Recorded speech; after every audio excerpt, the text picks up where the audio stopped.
let's do this. I think it's recording. We're on. We're live. Now you can tense your arm closer to the camera if you need to, bro. I honestly, right, this is God's honest truth, right? I'll tell you the truth. Josh, you know Josh Jasper? Yes. He said to me, oh, have you seen Elliot's arms? And I was like, man, the fucker's photoshopped them. I was like, he's fucking must have photoshopped him. I said, that arm is his tricep. It's not. And then I seen you, and I was like, he fucking hasn't, the fucking prick.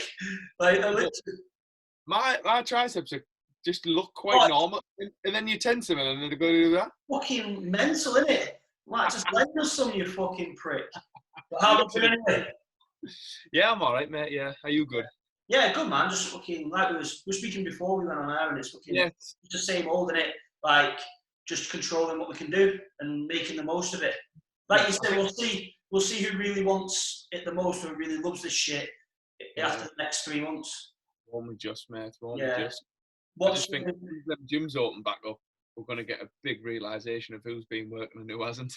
Are you looking forward to, because obviously you started an online business, aren't you? Yes. Like coaching. Yes. Just, well, to be honest, we started at probably a pretty good time, being that we've just obviously come into all of this. So, but yeah, it's just kicking off. We just do challenges at the moment. So, well, our business is called The Coaching Couple, as you might know already. But so me and Helen do that, and yeah, to be honest, we do a couple of monthlies and a few we've had a few challenges going as well. So, and they've been really successful, to be honest. What's your sort of like clientele? Is it mainstream, competitive? To be honest, it's just lifestyle, and we haven't prepped anyone for a show yet. To be honest, I'm always a bit of a believer in, like, I wouldn't, even though I've already competed in 13 shows, like, I still don't trust myself enough to handle someone else's physique. I don't know, maybe it's just me being a bit of a freak in my own head. No, I think more people should take that approach. Yeah. Like, I started out by just helping people for free, not guaranteeing them anything, just saying, I know a bit from what I've done over the years, I can help you out, and we can put our heads together and try and over time, more and more people came to me, and then that's how you build up experience and you learn more. And I always use the analogy, like, book smart is great, but then the book will, like, you'll think, like, okay, say for example, you're going to carb someone up, then you're like, oh, we'll do like double our carbs, like maybe 500 gram of carbs. And that thing in the book would tell you, well, you're going to gain weight. And then the person will drop weight. And it's like, oh shit, now what? And it's that experience, knowing what to do and what happens on a regular basis with people's bodies, that I think people are lacking. Like, it's all good and well doing a course and doing a PT course or a nutrition course, but the body and that many variables, and especially at our level, prepping people, you've got to know the ins and outs of people's, and have dealt with every different type of experience and every different variable, so that then you can know what to do with that. It's the decision making, isn't it? But I think, you'll build that up over time, though. You will build it up over time. Yeah, I think so. Hopefully, that'll be the plan. Yeah, it'll be nice to do that, because, like, it's more like, not more rewarding. I love lifestyle clients, but you know exactly what someone puts into a prep. And again, it's when you've got people like, say, if I was prepping yourself, I know you're going to adhere to the plan 100%. So the results are just unbelievable, because when people put the work in, and I always say, when you match hard work with knowledge, the fucking results are ridiculous. Yeah. You know what I mean? You can't not get exactly. With anyone, can you, to be fair? What's going on with you competing then? Because you're meant to be going to the States, right? Yeah, well, that's not till November, to be honest. So, to be honest, my fingers are still crossed, and I'm holding out for that. I hope so. Yeah. I think, to be honest, the whole kind of thing with this, what's going on in the world right now, is like the uncertainty of it, isn't it? Like, if they said, right, you're getting locked down for 3 months, after that, it's all good, then we'd be all like, right, we've got 3 months, let's prepare. Yeah. But it's like, we're waiting for that kind of announcement on the news. It's like, all right, well, we're looking at another 6 weeks. We're looking at another, and you're like, oh my God, there's nothing like definite. So yeah, it's hard to make any plans. Like, as you know yourself, you'll probably plan the whole fucking year. Like, I do the same. I'm like, I'm gonna do this month, this month, and then when you can't, you're kind of in limbo. So yeah, but I think, so is that what federation is that with? So that's with a federation called the GBO. So you qualify to the GBO through NFM UK from the UK, which me and Josh compete against each other at. So obviously that's like, it's a bit of the categories that I did men's fitness and men's physique. So obviously board shorts and short shorts. So and then obviously if you get successful and take the overall in one of the NFM shows, then you obviously get the paid flights and accommodation to compete in America. So that was obviously what went down last year. So. And then you got the wild card to come back. Yeah. So basically, they kind of at the end of the trip, the owner of the Fed, Suki, top bloke, he basically just picks a wild card and says, "Listen, like you've done really, really well. Who's getting to come back out, all expenses paid again?" And he flipped and picked me, so I was absolutely buzzing off my head. You must give a big blowjob. They're like, yeah, no way, bro. Give us something out.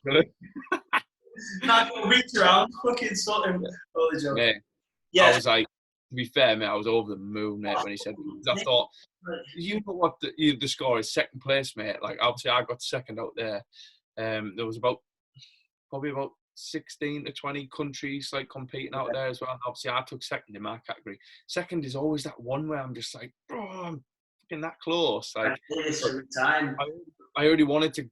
I knew straight away that all my efforts in between that show and the next time it comes round, I already knew. Even if I had fun myself, I was going back over. You know what I mean? Because I want the Mr. Atlas title. That'd be a sweet little title, that wouldn't it? Nice, really nice. Because I've seen some of the footage and stuff, and it looked an amazing. This is the thing as well with competing. It's about the experience, I find. Mate, you've got to. I think we get so caught up in prep, so like what's the word? We get so tired and fatigued, and we just don't. You kind of like, I just want the show done now, and you don't have a chance to actually take in like the experience. It's only till you look back and say, "Oh fucking hell!" Definitely. Like even like I met you at Josh's show, and like we meet so many different people in the. Where was that, mate? Wales. Yeah, in the middle of like it's just random as hell. But you can meet some of your best mates at shows, and it's kind of like you don't really take that experience in. So to be able to go to the States and meet new people and have that experience, and even down to competing internationally, but like later down the line, like knowing what to do and knowing how to prep your food, because that leads us on nicely. Like I've got a few questions about people asking about their first time competing. So if they're just starting an off season, and then obviously what do they need to take into consideration? So I think like the first thing that's quite confusing to people is like the federations, isn't it? Yeah. So you've got like Miami Pro. Do you know quite a bit about Miami Pro? Yes. So to be honest, you've obviously got your fitness federations, Miami Pro, Pure Elite, and probably WBFF, and then NFM UK tie in probably with all of them, because they're more fitnessy stuff, like Miami Pro, Pure Elite, WBFF. What's like fitness model? Yeah, like fitness model, working up to muscle model, or I think they do have a couple of men's physique categories, but they do like a couple of categories called like beach body, and like they even do like transformation categories and stuff like that. So for people who, I don't know, have lost a hell of a lot of weight or something, which I think is pretty good. Yeah, that's like everyone only sees the end product. They don't see the journey, and I think the journey is the biggest part of it. Yeah, I think so, definitely. Because like you say, they're like what I would say for people who are physique guys who are getting into the sport, and because the Miami Pro is a really good show. The Pure Elite put on some good shows, and like your show was an amazing show. So like the production of the show is very, very good.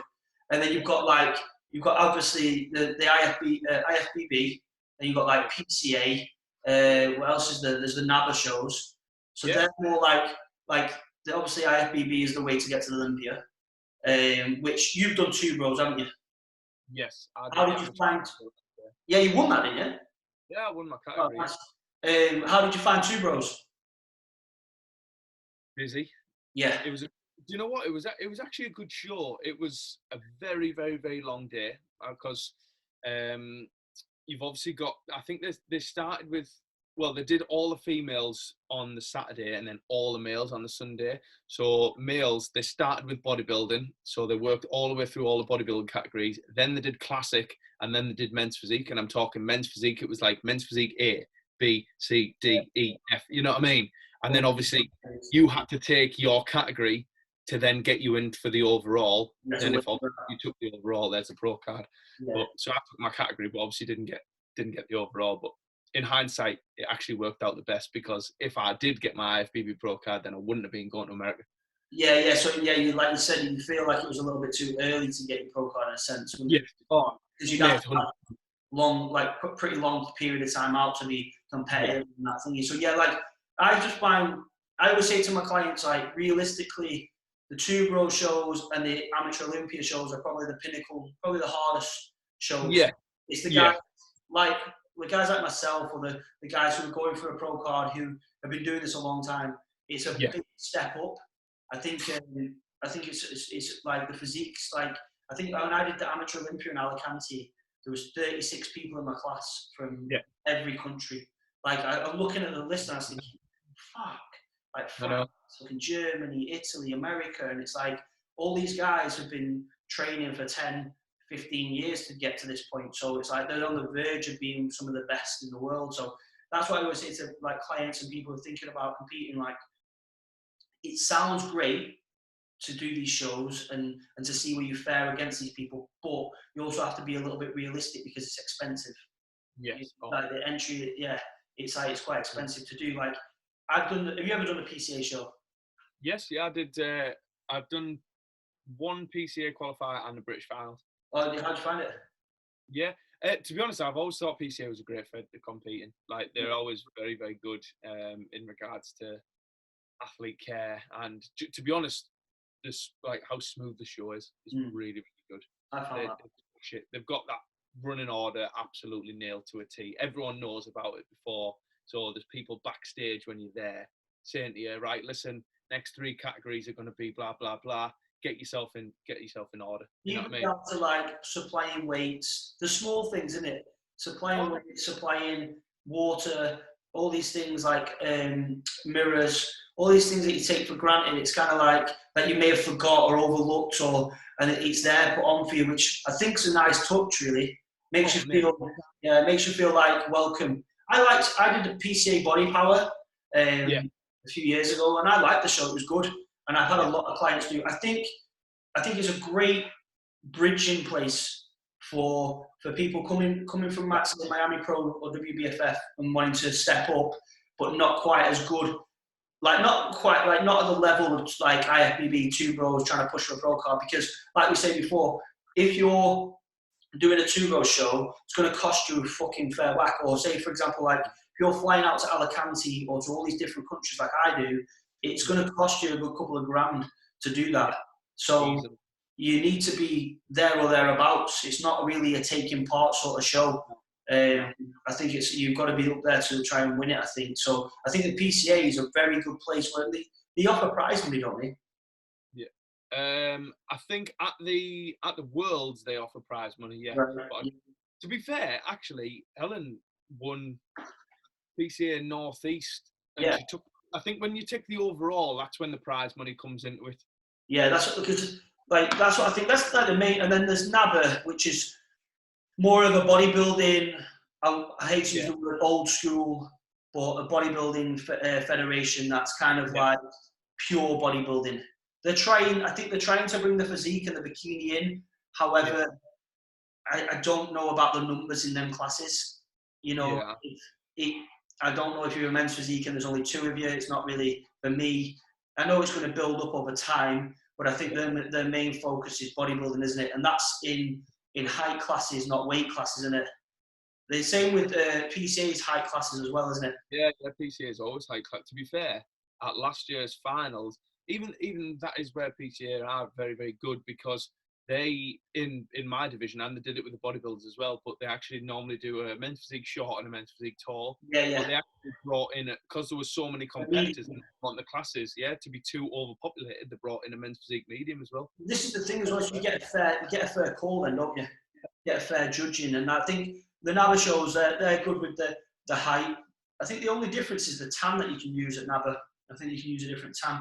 What would you say, like, to someone competing, is it necessary to have an online coach? To be honest, right, I've been both sides of this. I've prepped myself for about 8 shows, and I've been coached for the rest, however many the rest is. And to be honest with you, I think yes, because I've never looked back since training with a coach and being. I think one of the biggest things when you're actually prepping for the shows is that sometimes your head can get lost because you see yourself every single day. You know what I mean? You'll be exactly the same as me, and we're on our own worst critics, aren't we? Yeah, and it's you make rash decisions because you act on emotion. Yeah. So, for example, like for me, you can act on emotion and be like, "Oh man, I feel flat, so I need more food." But that may be just your brain telling you that you're fucking starving and you need more food.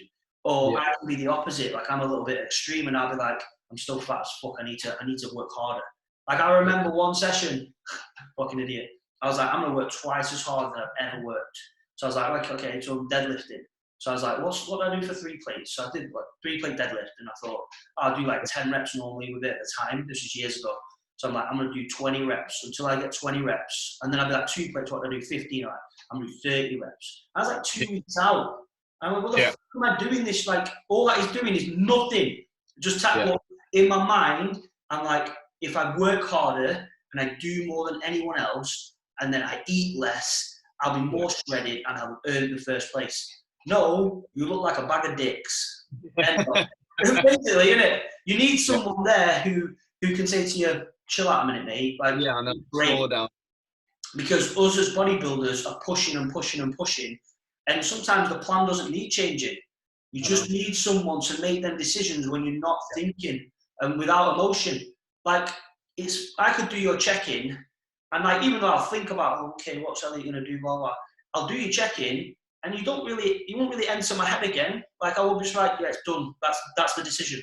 Whereas like yourself, you'll be on cardio thinking, do I do that? Do I do it this way? Do I carb cycle? Should I up my carbs? That guy's looking better than me on Instagram. This guy, and it's like all the time. Like I'm 6 weeks out. He's 6 weeks out, but he's shredded. But that might be the best he'll ever get, and you still got so much. You know yourself. So I think an online coach is a necessity. To be again, it's like I wouldn't try and build a house because I don't know how the fuck to build a house. So like you can't just like guess how to build a house. You have to like, and I think with prepping, if the option's there and you can afford it, take all the guesswork out and you will learn anyway. Ask as many questions as you want and you will learn over time of what works for your body, and then have a coach that you can discuss ideas with, not just mindlessly follow a plan. Say, why are we doing this? What is this for? Because then you're going to learn more and get experience. That's how I learn from the top guys, working with the top guys, and they must fucking hate me because I'll be like, so why do we do that then? How do we do this then? And they'll be like, they'll explain it in depth. And if the coach can't explain it, don't use him. Yeah, I know. Do you know what I mean? Because he doesn't know why the fuck he's doing it. If he just says to you, oh, shut up and do it, no. You're there to learn. You're doing something. You should know why you're doing something. That's what I think anyway. And then it's like, okay, so how much the cost, what are involved in the cost of shows? What do you think? Well, to be honest, I think there's a hell of a lot more than some people actually. People just think, oh yeah, I want to get on stage. And it's like, kid, we spent thousands. Literally. To be honest, I think females is a hell of a lot more than ours because of the bikinis and stuff like that. But we won't even go into that. But for us, obviously, you're still talking, obviously, on top of your general prep, and we're talking like food and all the rest of it. Like you're talking entry fees for shows, which that is all, I suppose, depending on the show, don't you think? Yeah, so I think the highest ones are probably Two Bros, which are about 150. Yeah. And I think, and then you've got your membership on top of that. Yeah. And I'm sure that's 150 a class. Yeah, so class, Two Bros, 100%, yeah. Yeah, and then you've got the PCA. There's a membership, and obviously, and it isn't too bad. You're looking at about £35 ish, from what I remember, as your kind of yearly annual fee. Yeah. And then obviously you can kind of do your shows whatever you want. So you don't have to pay an entry fee. No. Oh, that's good, isn't it? Yeah, it's sick to be honest, because, and then I think obviously as well as your kind of entry fees, you've obviously got a tan and you've got shorts, whether that be like if you're doing a fitness modelling show. Yeah, Like, yeah. I you think the other thing is obviously you've got your coach, which is going to be 100 to 150 pound a month maybe, and then you've got like your posing classes as well, which is a thing that everybody overlooks. Like, I'm like, why the fuck have you dieted to then not show it off? Because people think, oh, I do poses in the gym. It's so much different. There's so much work that goes into posing. And you're probably talking £50 an hour, and I would say at least 10 sessions minimum. So that's a 500 quid job there. Then you travel and that to there, but that's not going to cost you too much. With the tan, like that's like I always say to my clients, get someone to do it for you. Get the professional people to do it for you. Because how I do mine is I'll probably do sunbeds, probably about 8 weeks out, I'll start doing sunbeds like 1, 2, 3 times a week just to get a base coat or colour, mainly for fucking photos on Instagram. But but like, if you get your skin in a good place and like clear your skin up, keep that complexion looking well, and then I'll almost get like, I don't do it now when they get bronzed, but like get a base spray tan. If people are going to do it themselves, you have to get a base spray tan before you apply any fucking like pro tan or anything like that, because applying pro tan to pasty ass white skin, you're going to need about 3 coats, 3 to 5 coats of it. So for me, hey? And it just looks shit because it never goes on like a spray does. No. So I think to myself, like I say to all my clients, it's £60, £70 max. They will, how the process works, you know, you can tell people how the process works. Yeah. So obviously they send out, to be honest, Get Bronze are regardless the best tanning company ever. They are unbelievable on the kind of before and the after product, where they will send you emails out with all of your kind of skin prep and care kind of essentials on. Exfoliation. Yeah, just exfoliation. Don't be spraying deodorant under your pits and that a couple of days out, and just daft stuff like that makes a big difference. Because then once your skin's in that prep, I think that's one of the biggest things that people actually do miss out on. And then they go, oh, my tan's shit. It's like, well, did you follow the instructions? No, well, that's why your tan's shit. Shaving and hair removal. Start hair removal early. So probably 5 to 6 weeks out, start hair removal, because look better anyway.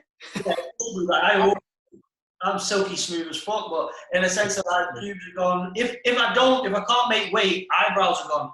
I'm like, but fucking. I think that's another thing as well. With like I found over the years is once you shaved your skin up or you use hair removal, like you don't want to be having fucking allergic reactions and rashes and then trying to put tan on top of that. It just looks awful.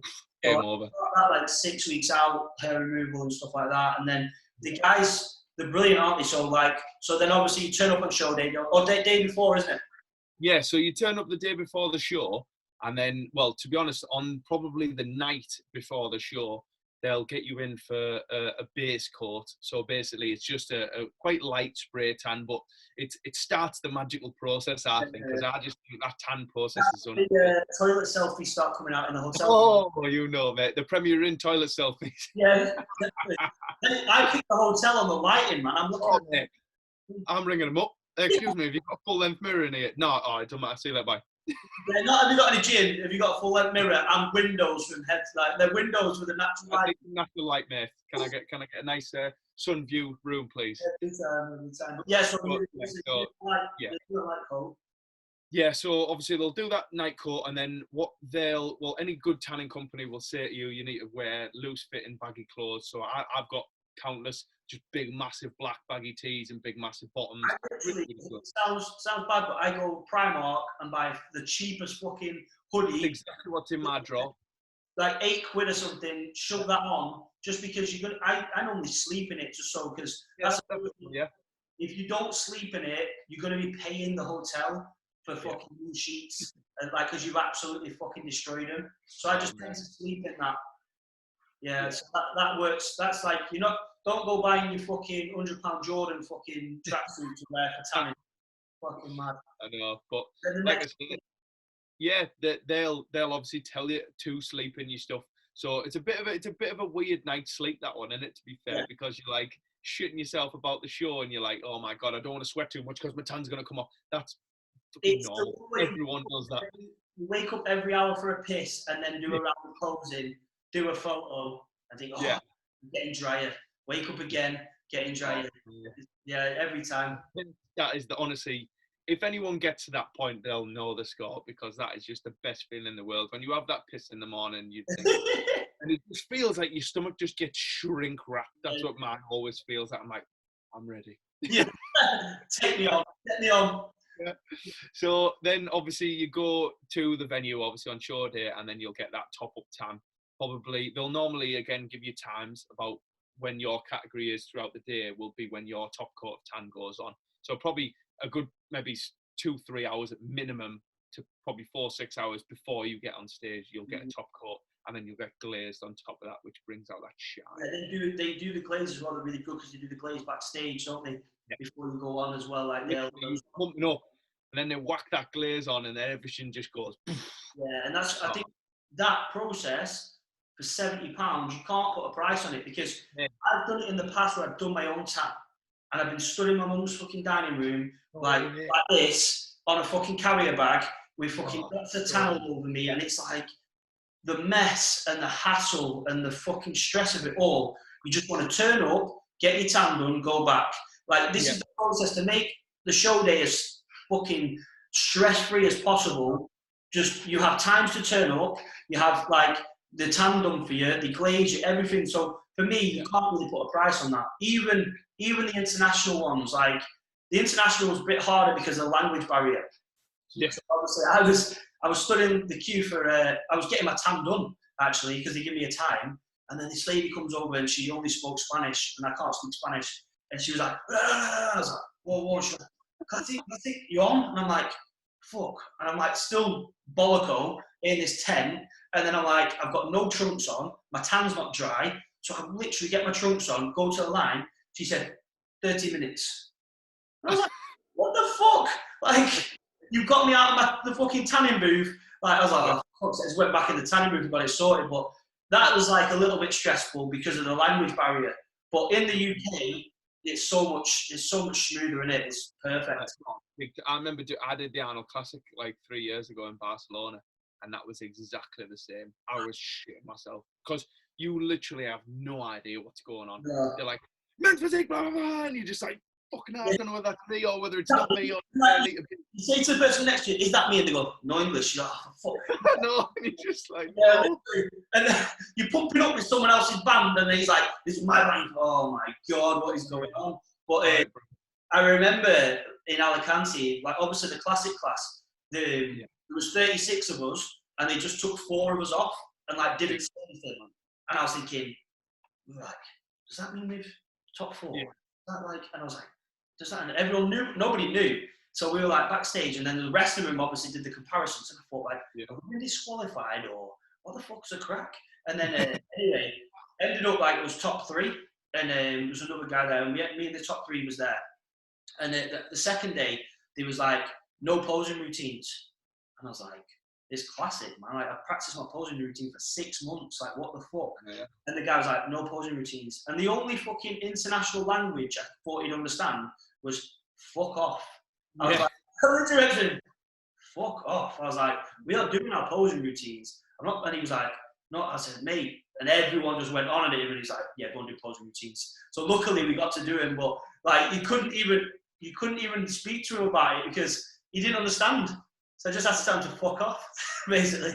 International language. But talking about hotel rooms and stuff, what would you say is the best thing for accommodation? To be honest, I've had a bit of a mixed time. Remember? Stop touching your trousers. Oh, sorry, I stitched my arm.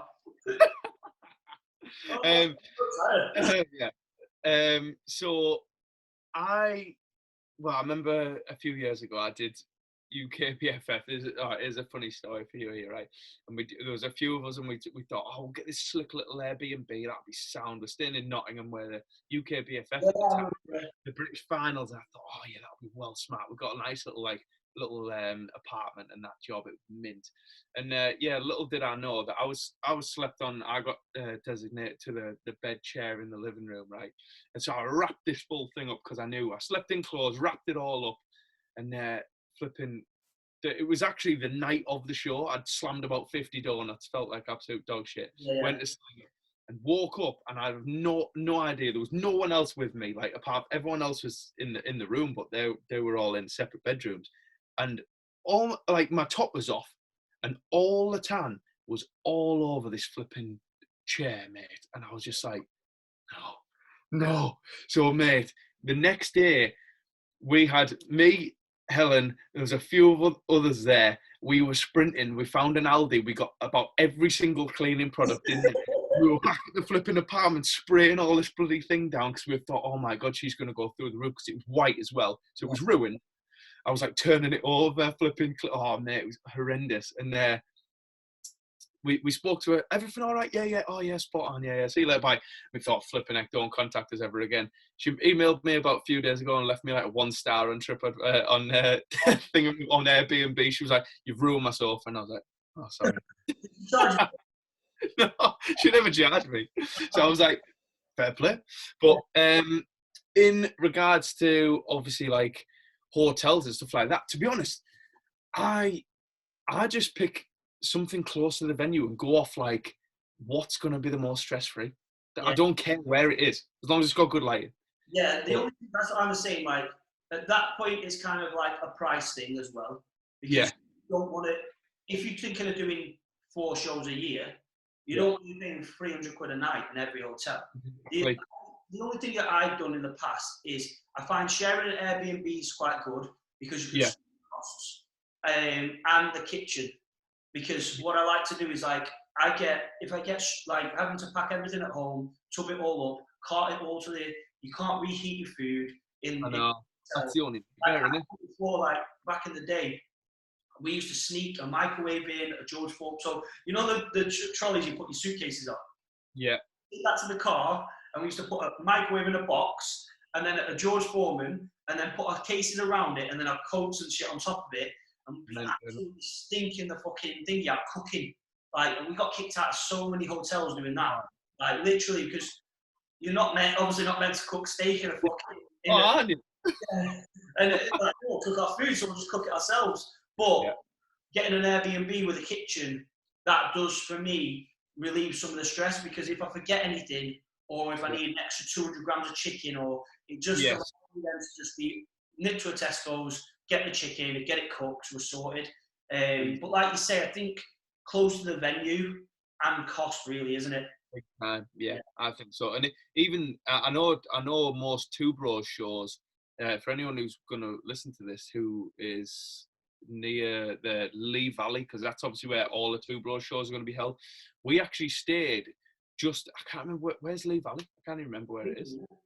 Yeah, it is London, but I can't remember the specific place. But anyway, there was like a choice of 2 kind of like Holiday Inn. There was one right next to the venue, and which was like stupid. It was like 350 notes for a night. I thought, hang on, there's no way on earth I'm paying that. Anyway, we stayed at one. It was literally like 30 minutes away from the venue, but it was literally a motorway job. And it was like £98 or something like that. And I thought, absolute no-brainer. It was stress-free completely. Straight road, turn off to the venue, you sorted. And I thought, I've just saved myself 200 quid there. To book early. Find out what the venue is and book the hotel early, because the hotel will click on after a while and they will shoot the prices up nearer the time, because they'll get more and more, like especially Two Bros shows that are busier. Like with the busier shows, you can kind of travel to them in one day, travel there in one day. So where the Two Bros shows are over like 2 days normally, or like, and they're probably London based, so you don't want to be trying to set off and make a 4-hour journey on the show day. You want to be there and done that. I did Miami Pro in a day, and it was fantastic. It was a great experience, but it was the most draining thing I've ever felt in my life. Down on the way, or anything, like all these things that go through your head. I like it. Like once I'm there, I'm like, thank fuck for that. We're here. Yeah, I know. All I have to do is have my trunks and turn up. We're done. So I don't. Once I'm there, before it, I get a little bit stressed. But the other thing I would say is, if you're going to stay in an Airbnb, what I tend to do is I'll take my own black sheets. Yeah, always. I'll put them sheets on, so again, you don't run into that thing where you're going to fucking ruin someone's bed, and then Again, it's not, you're not staying in these places for it to be lovely and luxurious. It's nice to have a nice place, but again, competing, if anyone's going to compete internationally, what I did wrong, I went to Alicante and I took my whole family, took my training partner. Honestly, I got an Airbnb that was absolutely unreal, like I was staying on holiday, and it cost me a good couple of like $3,000 just before I'd started competing. And I was like, paying for everyone's flights, and I was like, fuck. Like, looking back in hindsight, I could have nipped over there myself, got a shit Airbnb, and I'd probably done it for about 200 quid. But I don't try and see competing internationally as a holiday, because it's really not. You don't get to enjoy any of it. You're there to do a job, you're there to do the business, go on holiday after it, because it seems a really nice idea, but everybody else will be going out for dinner, going exploring, and you'll be sat there like this, carving up, bored out your fucking tree in a fucking amazing Airbnb that no one's there for. So that's what I've learned. If I do international shows, I'm just going to shoot over on my own, get the shit done, and then go on holiday. Yeah, that's what we did last year with obviously our America trip. We made sure that we got out there 3 days before the show, stayed and done the show, and then went on holiday straight from after the show, so that you could actually enjoy it and make the most of it. Yeah, because you're ready to eat and you're ready for some downtime. You don't really need to train. Like, you don't really want to train. Just like, okay, with the show, like what I want to give people is a step-by-step kind of like process of like what goes on. So like, how does a show run? So like so say for example, like the scenarios, you turn up at the show, what do people expect? So you would normally get there, and I would imagine it's normally, say for example, show day, so everything else has been boxed off. You probably get there on the morning, and there'll be an athletes meeting, and basically they'll just go through everything that is going to go down when you're on stage. Like, your category comes on, this will be where everyone's laid out. You'll be to the left, to the right, and in the middle, or whatever. Then you'll do your routines, then you'll do your comparisons. So they literally lay it all out for you. Like, if you've got, to be honest, I don't know what you're like, but in general, if I've ever got any posing clients or anything like that, I make sure people know this like clockwork before they even go. I said you'll literally get it told to you on the morning of show day, but I'm always going to go over it right now, so you know the crack anyway. And then after the athletes meeting where they'll lay everything down about the show, you'll normally, basically, you'll probably be chilling until obviously it's your time, but also that'll be your time when you probably is getting your kind of your top coat of tan, or then obviously when it comes round to show time, you'll get your glaze and stuff like that. But apart from that, not a great deal, to be honest, goes on, really, does it? Like, most of the time, you just sat there chilling and actually just trying to relax. The last time that I competed, like, people were taking a piss because I took a fucking inflatable bed. I genuinely went on Amazon and I was like, right, and it was like a camp bed that was like this thick, and I put it within like fucking 4 or 5 breaths, because every time I go to a show, I'm sat on some fucking shitty ass fucking yoga mat. My ass is killing. I'm not comfy, and I probably sit there for 3 hours, because what that's the one thing I do. Once I'm backstage, I just stay backstage, because you can't run the risk of like missing your shot, missing your class. You're like, again, the same principle as once I'm there, I just stay there, because I always have a laugh, because everybody like whinges like fuck about staying backstage, and I think, we've done about fucking 300 hours of cardio to get here. Like, and now you don't want to wait 3 hours just to fucking go on stage. Like, everyone's like, oh, it's a long day, it's a long day. I think, fuck me, it's a long prep. Never mind. So I just take that, and then obviously you just want to take the essentials, like we were saying before, some bands, probably some 3, 4, 5 key dumbbells. Don't be walking around with 20 key dumbbells like I see people do. Like, they do, mate. They walk around these 20 keys. I think, don't fucking pump up with 20 keys. That's another thing as well. With the pumping up process, don't overdo that. I see a lot of people, they over pump, and what happens then is you're so pumped that you can't hit a pose. And that, like, what will happen is, as you pose more and more on stage, you'll get fuller and fuller and drier. But obviously, if you over pump and then you come to try and do a back double bicep, you'll be shaking like a shitting dog. And because you're literally fatigued.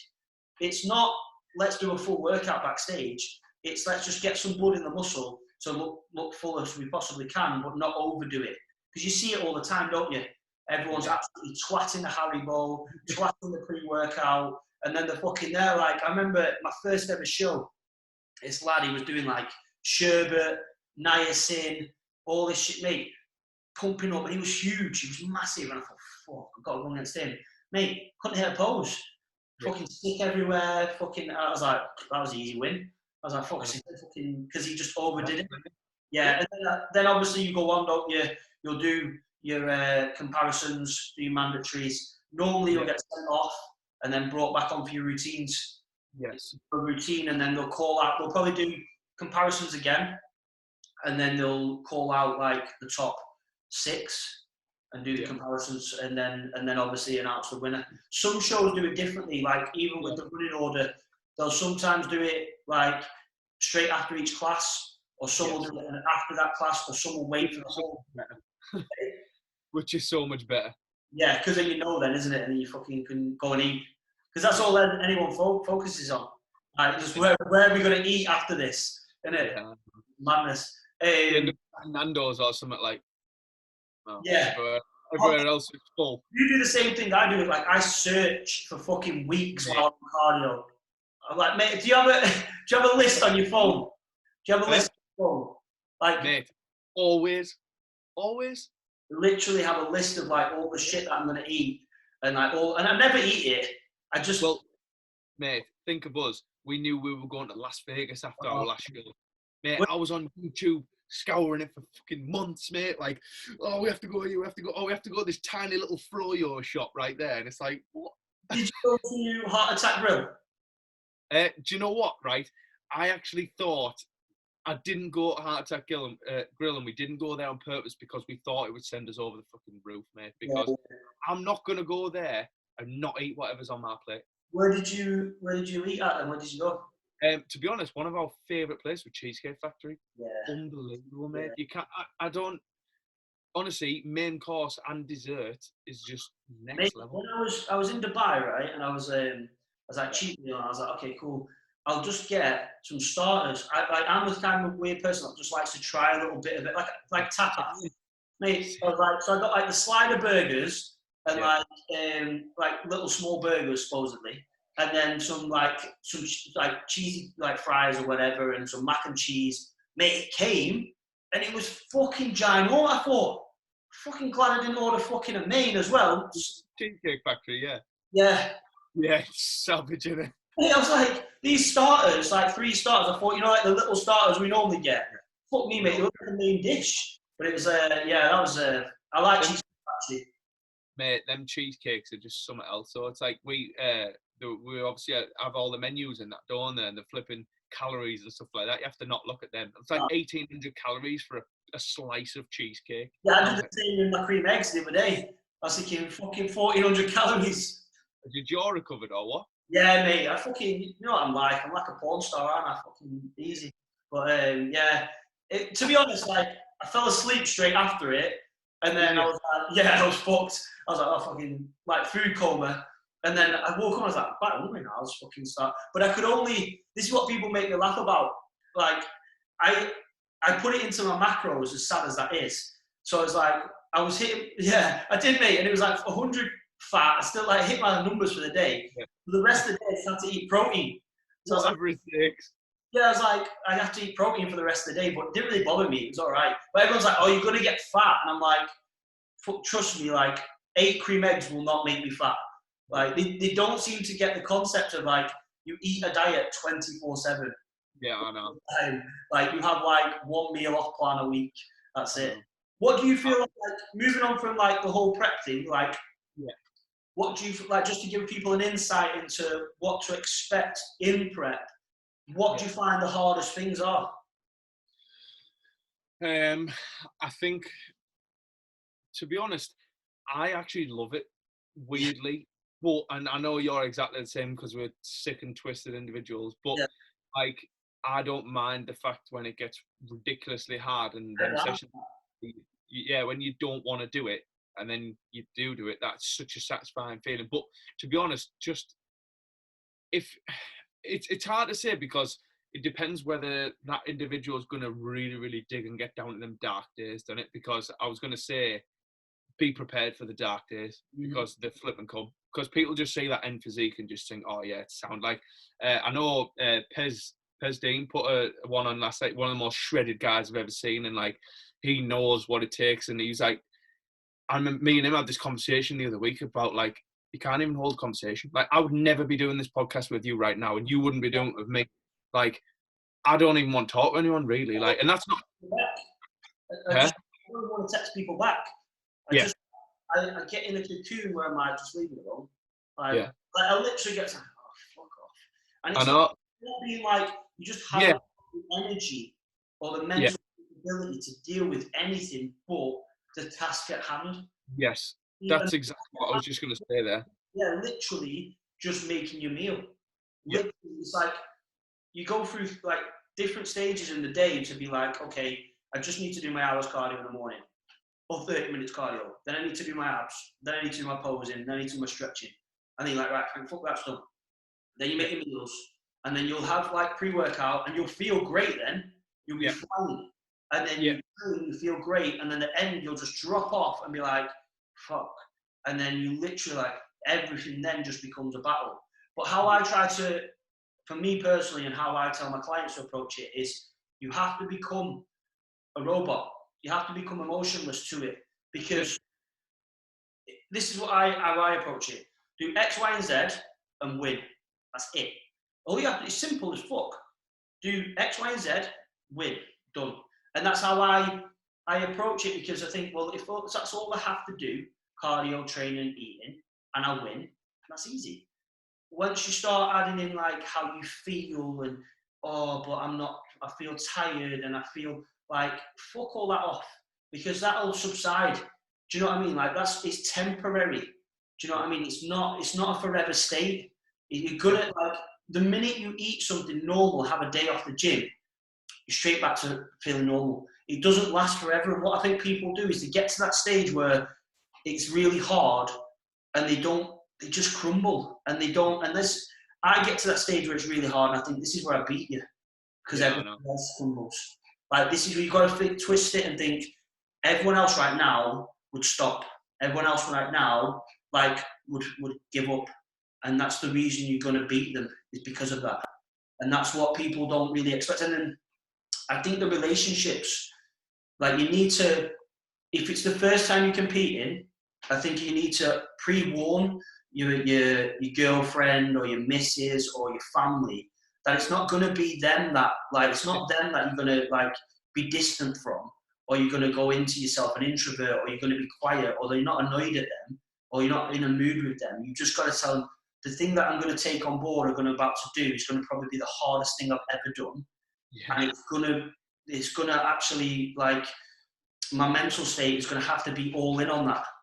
So if it's not, then I'm not going to win, and I really want to win. So it's not me taking it out on you. It's just, it takes a lot out of me. So I see it as like you have energy, and like you're a battery and you've got amount of energy. And if you start giving your energy to everybody else, at the end of it, you've just got no energy to do what you need to do. Do you know what I mean?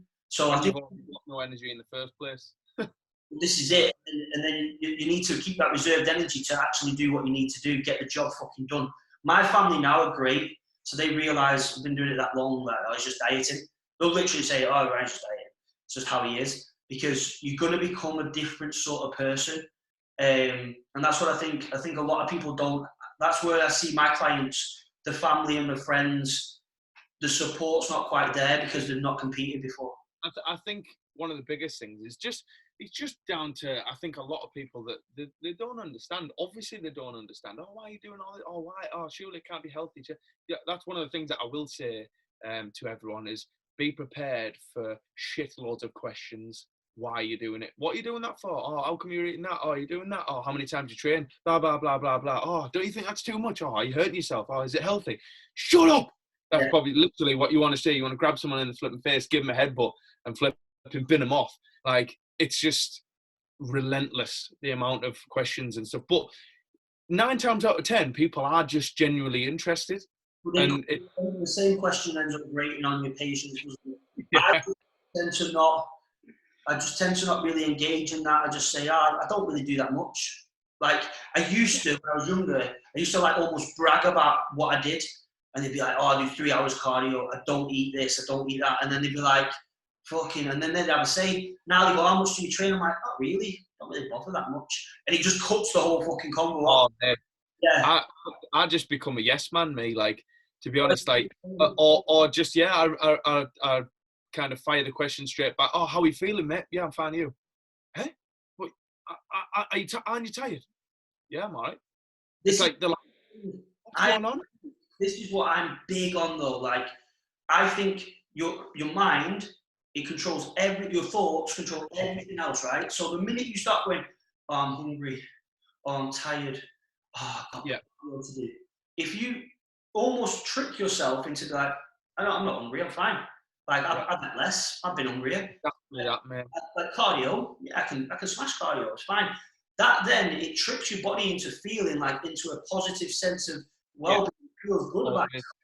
Where if you just feel like the victim all the time and start saying, "I'm tired," and I think going back to what we said before, having an online coach is the best thing you can possibly do in terms of that. Because when you're trying to prep yourself, when I've prepped myself before, I'm like, all right, I'm going to lower my food. And then instantly I'm like, I've got less food in me, blah, blah. I feel like shit a bit more, this, that, and the other. Whereas when Luke says to me, yeah, Sam, mate, we'll take carbs out of meal 2 and 3, this, that, and the other, I'm like, there we go, doing it. And then instantly I'm like, I already know the result of what that's going to do. So I'm already like, bang, see you later, it's done. What I think people don't realise as well is it's almost like to impress, you want to impress someone else. Yeah. You want to show them how hard you can work and be the best client they have, and to prove, like, this is what people don't realize. Like, I use Instagram for this. I use Instagram for accountability. People think you're posting to show off. I post up, and I love. It's nice for everybody to make the comments and say how great you look and blah blah blah. But I think to myself, it sounds bad, but I post and everyone's like, "Wow, you look amazing! Like, you're looking great. Keep going." And I think, "It's nothing yet. Watch." And I almost think to myself, like, watch the next post that I do. And I'm using it as motivation to be like, get even more shredded. Yeah, because it's like, I think that's another aspect of having an online coach as well, isn't it? Like the accountability factor. Yeah, that's huge. I think, to be honest, that's the biggest thing. This is the argument of coaches having coaches. Yeah. Yeah, like you look at a footballer though. I would say, look at a footballer, best footballer in the world, but he could still be better. Like they could still be better because you don't always see what another person from a different perspective sees. So you might think to yourself, "Oh, my arms are fucking mint," or "My arms are shit," or whatever. But from a different person's perspective, they're like, "Actually, no, you need to be tighter in your lower back. You need this." Well, you might think you look great. You know what I mean? So that's another good thing to have. Just, if all these geezers who are competing in the Mr. Olympia, mate, I'm pretty sure every single one of them's got a coach. Like, why does Phil Heath have a coach? You know what I mean? Because you need that outside input, don't you? And I think you need the support network. That's a big thing. Like, you need to get as well. I would say looking at your ability to adhere to a plan is a massive factor going into a prep. Your lifestyle as well. Like your lifestyle, like I see people coming from going out every weekend on the session, drinking all the time. I'm going to do a prep. You can't just jump into a prep from that situation.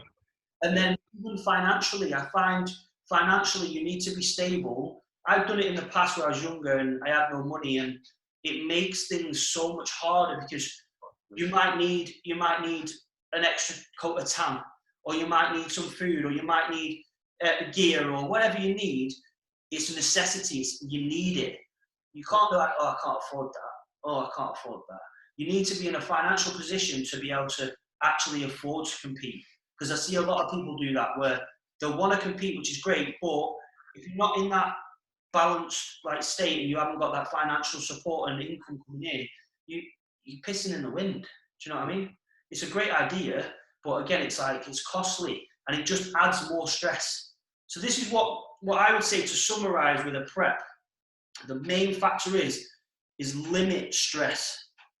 Limit, so tell your family and your support network what's going to happen and what to expect. so they won't be on at you all the time, and they'll make it as stress-free as possible. Be organised to get everything in line, so get your coach in line, get everything. So he's obviously on the same track and you're on the same track. Be organised in the sense of like get your bookings and your accommodation sorted, your tan sorted, and then all you have to do is eat and train. Yeah, that's it.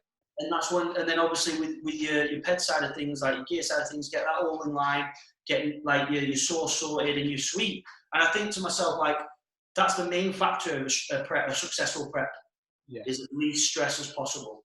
And I think sometimes it's hard for us to comprehend because people work jobs, but again, that's where you're organised. Yeah. I work on a job. I'm in the gym 40 hours a week. I'm in the gym probably between an 8.5 hour shift, kind of working in the gym and PTing people all day. Then I've got to go home and then come back to the place that I work. Do you know what I mean? Think about your organisation for food. How do you manage that? Make sure, well, I don't know what you're like, but I don't like really prep food a few days in advance or anything like that. I do it all fresh. Like, no matter whether I normally, when I'm at work, I work either 6 till 2 shift, and then I'll have obviously the rest of the night, which is easy because then I get a train, prep my meals, there you go, box off. Or I'll do like a 2 till 10. And obviously them 10 o'clock finishes when I get home, and I'm absolutely, especially when I'm on prep and I'm absolutely like on my ass. Last thing I want to do is stand in the kitchen and make 6 meals for tomorrow, but it doesn't matter. Do you know what I mean? If I want to get better, then I will spend that fucking 45 minutes or whatever it takes me to just make my meals for tomorrow. There you go. I can go to bed happy. This is what I always think as well, is like when I'm prepping, it's real simple food sources. And if I can almost pre-prep stuff, so seasoning my chicken, weigh it out in bags, get it all sorted, then this is before I cooked everything fresh now. Like I'm lucky I get to eat every meal fucking nice, but in a sense, I would weigh out my chicken at 200 gram or whatever it was, 250, and then I'd have my steak weighed out, and it's literally get a couple of pans, put them on, get them all going, get your Tupperwares out, microwave rice so you don't have to fucking cook any rice, bang the microwave rice in, potatoes in the microwave. It's job's pretty easy, really. It's easy. Once you get down to a set routine, it's 30 minutes. I know. Listen, people sit there wanking off to fucking whatever fucking series they're watching for an hour. It just means that you don't need to watch that series anymore. But is that series taking it any further to your goal? No. So people who tell me that you don't have time to meal prep, are chatting shit. Yeah, you know, big time. Half an hour, max an hour. They just can't be arsed. And the thing is, mate, unless you are in a mind frame where you are doing a show and stuff like that, it doesn't even fucking need to be that. Do you know what I mean? Like, it can be simplified even more. You could have prep done for the next day easily, 15, 20 minutes, if you really wanted to. Do you know what I mean? Depending on food source and stuff like that. Piece of piss. Yeah, exactly. That's what. Either. Yeah, that's my argument all the time as well. And like, even down to like when I was younger, if there was something off, like say it was fucking 1 o'clock in the morning, and it was like, I always used to have, like, Neil Hill used to have me having a yogurt for my breakfast, but it was like a fucking probiotic yogurt. Yeah. And I'd look and I'd be like, fuck, I've not got my yogurt. And it'd be like 12 o'clock at night. I would go, like, I didn't really know at the time, but I would straight to Tesco's, fucking, like, now, because I wouldn't, it sounds sad, but I wouldn't be able to sleep thinking, fuck. Honestly, mate, I'm exactly the same. I couldn't be any further towards the truth than that, mate. I was exactly the same as that. And I think it takes that level of OCD and that level of do not miss a single beat to win. Because if I'm doing it and you're doing it, we're going to beat the guys who are not doing it. And that's what I think you have to take into consideration, the level of discipline it's going to take. In it. I think one of the other things as well is just the fact that, like, if I don't, someone else will, and then they'll beat me. Like, if I'm 4 weeks out or whatever, and then I go and slam a pizza, what happened to all the other guys who I'm going to be stood next to who didn't slam a pizza 4 weeks out? Do you know what I mean? I just think that's why they're going to beat me. This is a lot, like, people ask me, like, oh, how do you fight cravings and do cravings? I get cravings all the time, and the fact that I can beat them and be better than them and not give in to them, I get a kick out of it. I think to myself, I don't need nothing. I think what happens as well is, like, when people do their first show, they almost, like, people will see it, they'll almost become, they'll go in this transitional phase of becoming this positive, optimistic, like, I can do anything I want to do kind of person. And people go, oh, you've only done a bodybuilding show, like, why do you think you're a life coach? And it's not, it's because your mindset's changed to, you took a goal that seems so ridiculous and so other, and you've controlled your mindset for fucking 15 weeks solid, and you've done everything you possibly can in order to be the best. That then gives you this mindset and this fucking drive to be able to think, I can do what the fuck I want. I'm in control. Like, I'm in control of my emotions. I'm in control of what goes in and out, like, in my mouth. I'm in control of what I do in my time. And it builds this discipline to a person that just does change, I think. I think it does change people, doesn't it? Big time. I just think it's I think it's like the guys who are in the army and stuff like that, where it's just like nothing else matters apart from what's going down here. If I do what's going down here to the best I possibly can, then I will look the best I possibly can. You know what I mean?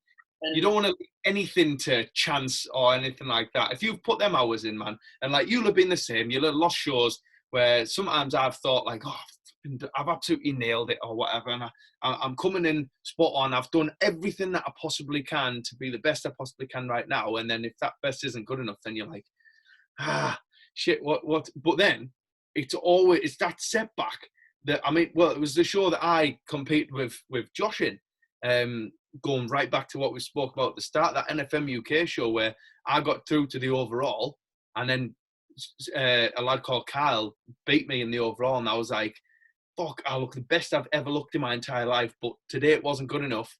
Flipping went back to the drawing board for another however many months or whatever, came back and did everything that I thought I'd done before, even better, and took the overall. You know what I mean? So this is the position I'm in.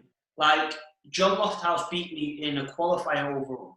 He's now, and people say, oh yeah, you're as good as John, and you could beat John, and John could beat you. And I was like, okay. I was like, but I got beat. And I was like, I don't get discouraged by that. Yeah.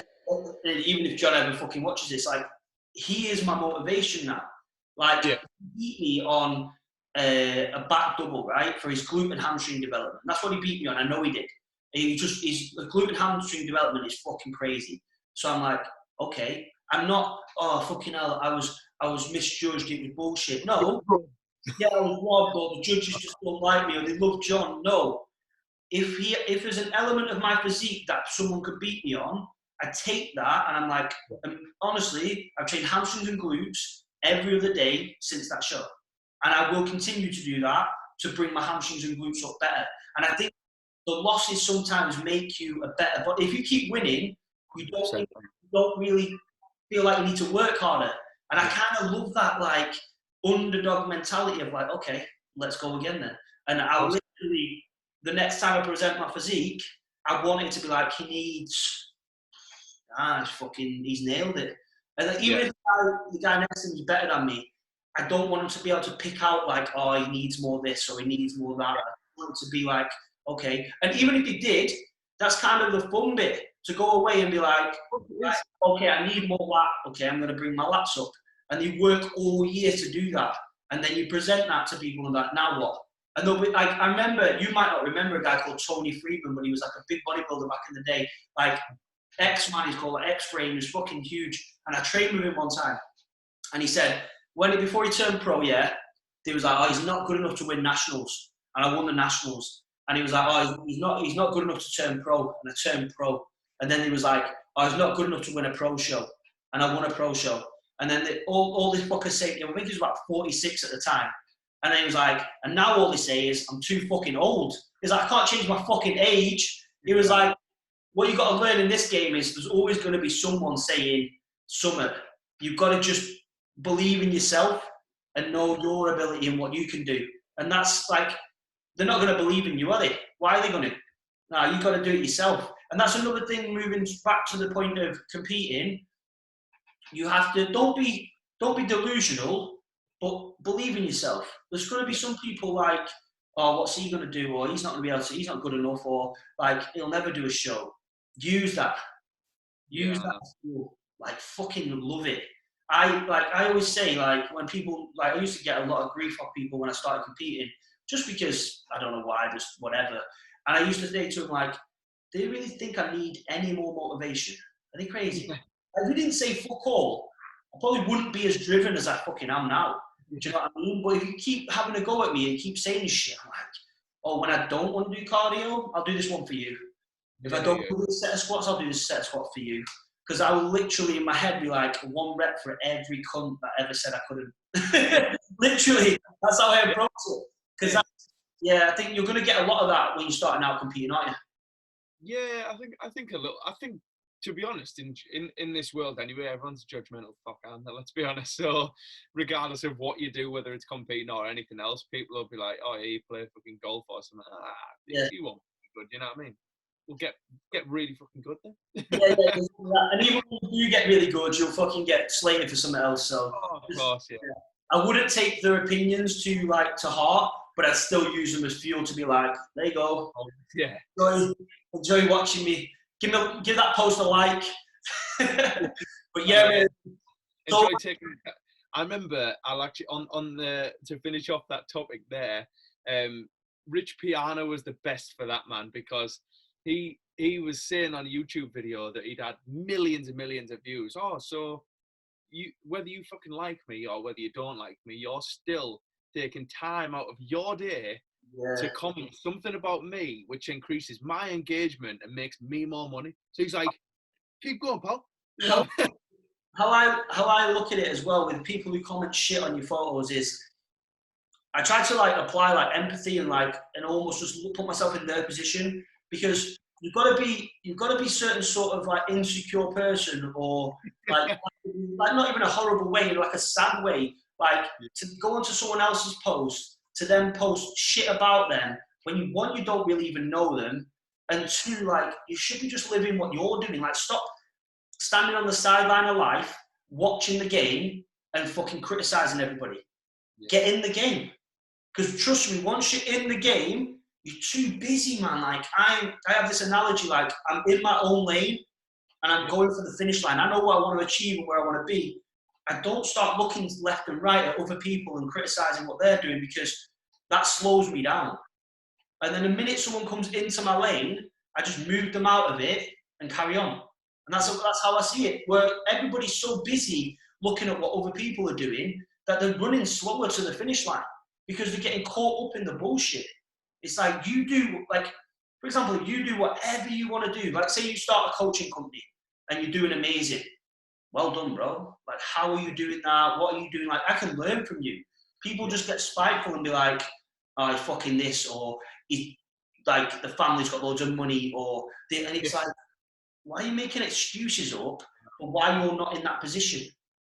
You know what I mean?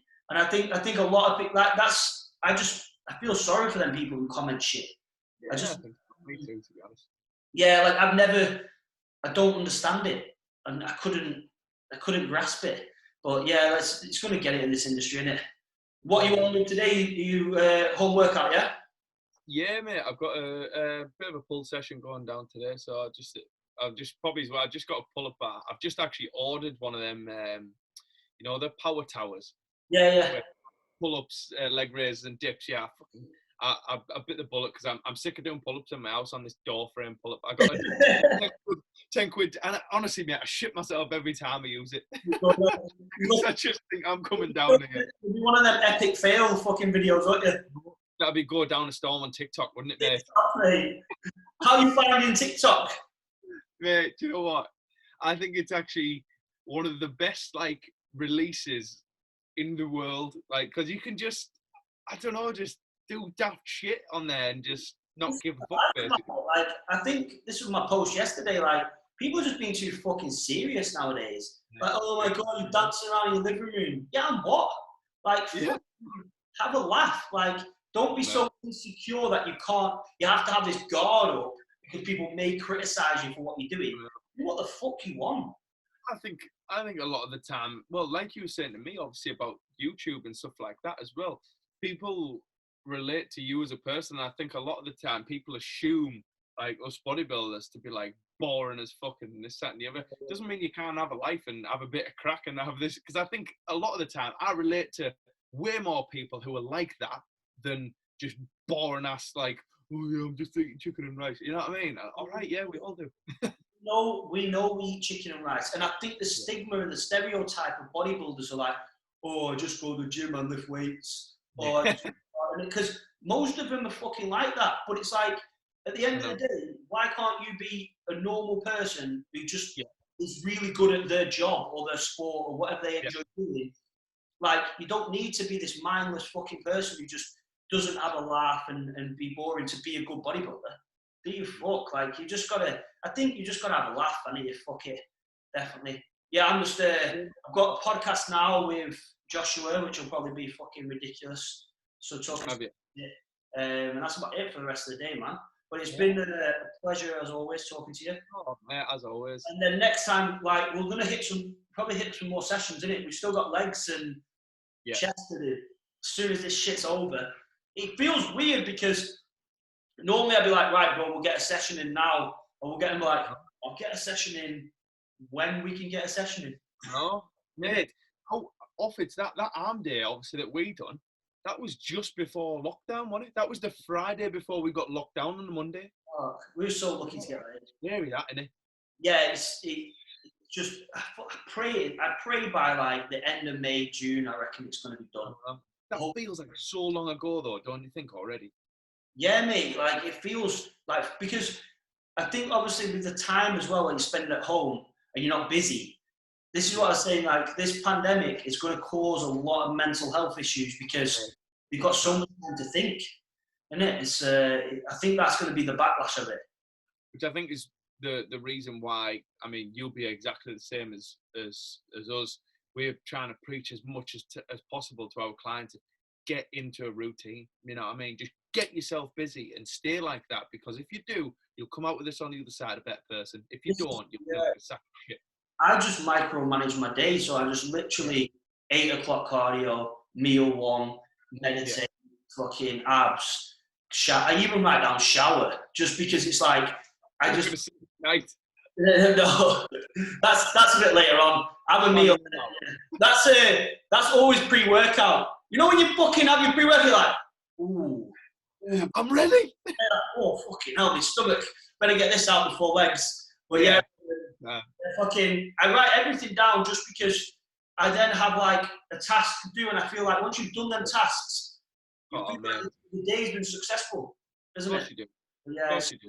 I think that's a great take-home point. But yeah, this is going to be good for people thinking about competing the first time, and we'll do this again. Yeah, man. Yeah, man. And then once we can get a session in, we'll fucking box it off, innit? Yeah, legs next, innit? Mate, that's going to be... I want a more raw video for legs, though. Oh, mate, yeah. I just film and we'll just go. Yeah, that's exactly that. Right, bro, I'm going to end it here. Been emotional. Nice, bro. Nice one. In a bit, bro.